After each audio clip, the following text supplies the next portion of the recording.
आप सबको इस प्रकार से आंदोलन करते देखता हूं तो अपने पुराने जमाने का याद आता है। आधे से अधिक लोगों को पता है हम इसी मिट्टी के उपज है, इसी आंदोलन के उपज है। लड़ने वालों के साथ बैठने में भी मजा आता है, लड़ने में भी मजा आता है, और जब सच की लड़ाई लोग लड़े उसे साथ देने में भी मजा आता है। आप सबने सही मुद्दे को उठाया है। मैं पिछले बार लगभग 2 महीने पहले यहाँ आया था, लोगों से कहा भी, लोगों में कोई सुगबुगाहट नहीं दिखा, तो हमें लगा कि भाई लोग कुछ बोलते क्यों नहीं है, लोग कुछ कहते क्यों नहीं है कि भाई ये कैसे कटेगा। हमने तो एनएच के मालिक को भी बुलाया जो एनएच का काम कर रहा है, और यहीं बैठा था ठीक इसके पास इसी जगह। उससे पूछा कि आखिर तुम इसको कैसे काटोगे, इसको किसने तोड़ने का आदेश दिया। तो गांव वाले की असहमति होनी चाहिए थी, गांव वाले को रोकना चाहिए था, एक भी लोगों को विरोध में आना चाहिए था। एक लोग भी विरोध में आता, हमें लगता है कि उसकी हिम्मत नहीं होती इसको आज हाथ लगाने में। कहीं न कहीं हम सब कमजोर पड़े हैं, हम सबों ने उससे समझौता किया है, इस कारण से उसे हाथ लगाने का आज हिम्मत हुआ है। और मैं आपको दावे के साथ कह सकता हूं कि 5 लोग केवल गांव का खड़ा रहेगा, जब तक प्रदीप यादव जिंदा रहेगा एक ईंट को इसमें बाहर का नहीं लगा सकता। मैं गारंटी के साथ केवल 5 लोग चाहिए, 5 लोग। नहीं तो लोग क्या कहेगा कि प्रदीप यादव इसलिए करा रहा है कि उसको पैसा चाहिए। आजकल तरह तरह की बात होने लगती है, क्योंकि हम एमएलए हैं यहाँ का, लेकिन 5 स्थानीय लोग चाहिए जो कि हमें साथ दे कि नहीं, यह जो जहर थान है इसकी सुरक्षा हमें करनी है, इस पर कोई आदमी, बाहरी आदमी अतिक्रमण नहीं कर सकता है। और सच में आप सबने देखा होगा कि जब अडानी यहाँ आया, आप सब तो उस लड़ाई में आए भी थे, जबरदस्ती जब जमीन लेना चाहा सबसे पहले तो मैं ही खड़ा हुआ, लेकिन आधे लोगों ने समझौता कर लिया, फिर मुझे जेल भेज दिया गया। हम तो लड़ते रहते हैं जमीन बचाने के लिए, जंगल बचाने के लिए, और हम तो लोगों का साथ देते रहते हैं। अभी थोड़ी दिन पहले, 2 साल पहले यहाँ भी एक लड़ाई हम सबों ने प्रारंभ किया था, बगल में सुगावतान। एक लोग गवाह है कि भाई सुगावतान में जबरदस्ती डैम बनाना चाहता था निशिकांत दुबे। हमने कहा कि प्रदीप यादव जब तक कोड़ियाहाट में जिंदा है, कोई वहाँ डैम बना करके इस गांव को बाहर नहीं कर सकता, और आज तक डैम की एक ईंट नहीं लगी है। और मैं आज फिर से दोहरा रहा हूँ कि हम सब इसी मिट्टी के उपज है। आप सब आए हैं, आप सबका स्वागत है, लेकिन हमें नहीं लगता कि दोबारा आपको आने की जरूरत होगी। जब तक प्रदीप यादव जिंदा है, इस जहर खान को कोई कुछ नहीं कर सकेगा, इसकी मैं गारंटी दे सकता हूँ। और मैं फिर से आपको बता रहा हूँ, इस जहर खान की घेराबंदी होगी और एमएलए कोटा से फिर से घेराबंदी कराएंगे, जिसने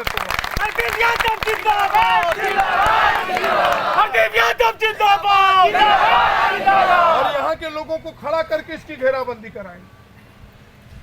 लेकिन हमको ये समझना होगा कि हमारे पर्दे के पीछे ऐसे कामों को कौन कर रहा है, हमारी संस्कृति को कौन नष्ट कर रहा है, हमारे पर्यावरण को कौन नष्ट कर रहा है, हमारा जमीन कौन छीनना चाहता है।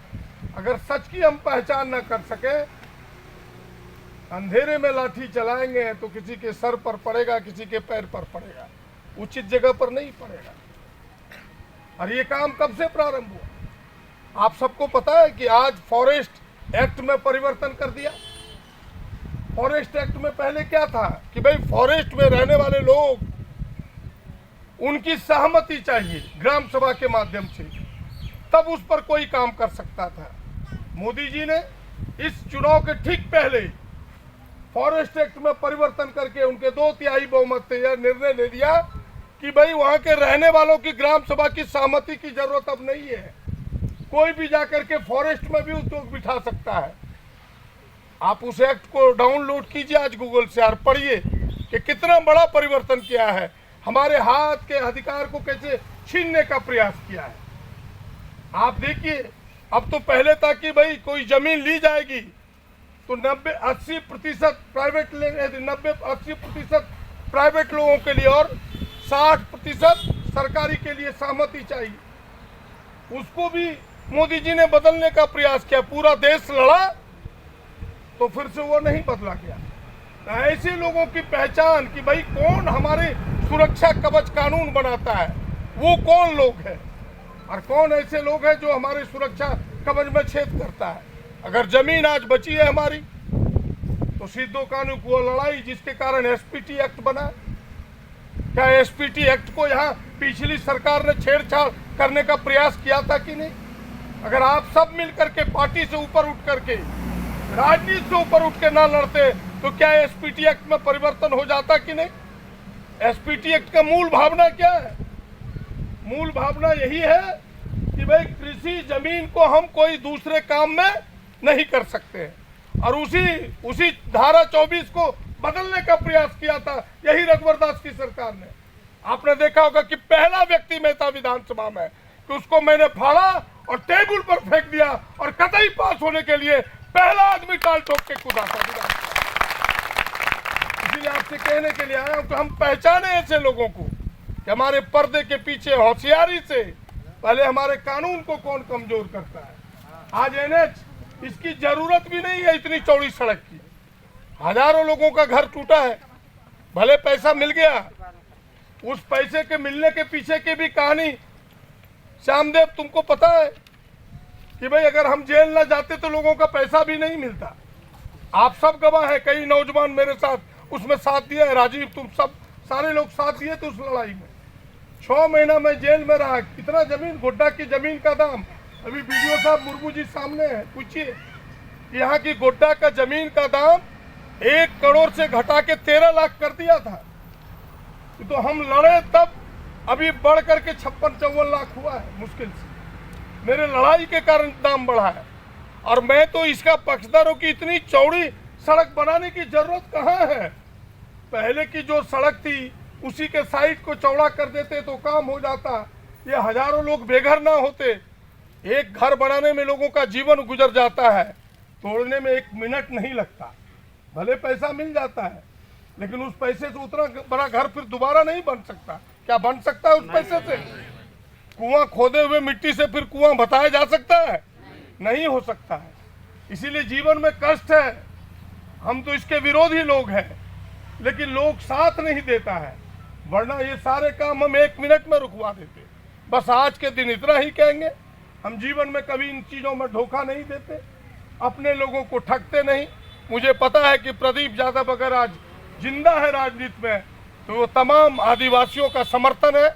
मैं इस कौम को, इस समुदाय को कभी जीवन में धोखा नहीं दे सकता, इसलिए मैं आपसे कहने के लिए खड़ा हुआ हूँ। और मैं जान के आपके बीच में आया हूँ कि हम जब तक हैं, इसमें कोई एक खुरपी नहीं लगा सकेगा।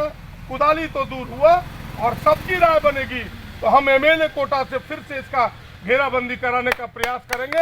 इन्हीं चंद बातों के साथ आप सबके प्रति आभार व्यक्त करता हूँ कि जो लड़ाई यहाँ के लोगों को लड़ना चाहिए, आप सब आए हैं। आप सबको हृदय से बधाई देता हूँ, धन्यवाद देता हूँ कि आपने इस लड़ाई को धार दिया है, अंजाम दिया है। आज ही एनएच वाले को मैंने बुलाया था, हमने कहा खबरदार, अब तुम्हारी एक, पहले भी मैंने तुमको कहा था, तुम बोला कि नहीं गांव वाले हमसे रजामंदी है। हमने कहा ये हो नहीं सकता है, लेकिन तुमने धोखे में रखा है। अब तुम्हारा एक नहीं बोला हमको कोई दिक्कत नहीं है। हम बोले तुम उस साइड से ले जाओ, अलग से ले जाओ, थोड़ा सकरा कर दो, जैसे काम भी हो जाए, लाठी भी, सांप भी मर जाए, लाठी भी न टूटे, उसको छेड़ने का क्या जरूरत है। हमें लगता है कि कोई न कोई इसका रास्ता निकलेगा, और हमारा यह जहरथान जैसे पहले था वैसे रहेगा। इन्हीं चंद बातों के साथ धन्यवाद, नमस्कार, जोहार। जिन लोगों ने हमारे षड्यंत्र के तहत हमारे जहरथान को, जहरेरा को मिटाने का काम कर रहा था, आपको पता है कि हमारे जिस सिद्धो कानू चांद भैरव फूलो झोंगने ने 30 जून 1855 में जब अपना हुल का आगाज कर रहा था, तो उन्होंने पहले ही अपने आप को जहरथान के अपने आप को समर्पित किया था। अपने हथियार को, आसार, तीर धनुष को, नगाड़ा को, बर्छा को, डंटा को अपने को समर्पित किया था। और उन्होंने अपना जहरेरा से आशीर्वाद लिया था कि जहरेरा जहर आयु आले आशीर्वाद मालेम, आले दिल और दाढ़ी मालेम, आले जमन को अंग्रेज सरकार विरोध रे, 3 को महाजन को विरोध रे, 3 के आले कुड़ी गिद्रो चितार अत्याचार का विरोध रे बड़ाई दाड़िया कना पे तेहिन जुदी सिद्धो कानू चांद भैरव जहरेरा जुदी आशीर्वाद बाय को तो अब सीधो कानू चांद भरो और उनको हजार हजार लाख लाख होड़ तीन को बोंगा तलायन ओके तो मयंग गड़ा तुयन उनको तीन बाकू दाड़ी को तीन जहरे राव अड़ी बरान दाड़ी कना अड़ी बरान देन कना जे तीन चुनी जहरे उनको सफा और उन तिथि तोप उन तिथि पुलिस उन तिथि अंग्रेज जमाना रे सरकार पुलिस उन तिथि महाजन पर था उन तिथि उनको तोप उन तिथि माल्टेन टावर बजे पाकोर पे बढ़ाया अब वो आ सार्थ को दाड़ी ना तीन एक जहरे राव देन कना तीन जुदे अब जहरे राव आए थे ना तीन जुदे अब जहरे राव बाबू सुरक्षित बाबू दहिया गापा हजू कान दिन अब मिमी गुटा आदिवासी अस्तित्व बेटा उन मरन जगह में ना लेकिन चीज जरूर मेरा ते तीन जहर थान भीतरी तरवाते ये कना अगुरिया ती दुर्भाग्य कना ती अब दिसम रे अब आदिवासी ने ये सरकार चंपाई सोरेन सरकार लेकिन आदिवासी अस्तित्व मिटा कना मी शब्द बाहर ओढ़दा दुर्भाग्य ना तीन तीन सराव दिखना 3 मीटर विधायक देखो विधायक होई कहते बेटा होड़ा अस्तित्व मिटा कना उना लगे तेगु कटाइना नो अडी बरंग रसकरिया कथा कना नो अपन होड़ जतोड़ दिन नेवरवा आपेरन विधायक तो बेटा सोना लकन होड़ कनाय आपे सिर्फ जागरूक आपे आपेरन विधायक आपे लगी दिन और नींद आपे लगे समर्पित किया बसरते आपे होड़ से आलो पे खींचो नुना लकन पूरा 81 विधायक रे तीन प्रदीप यादव लकन विधायक पे नाम का दी नुआ आपे अडी खुश नसीब होड़ कना पे एक 81 विधानसभा रे होड़ को खोजो कना जे आलेया विधानसभा रे जमन प्रदीप यादव विधायक तीन जतो मिमी गोटे होड़ी ने चरा बुना जे तीन उका लहई बुना मु दाड़ी ना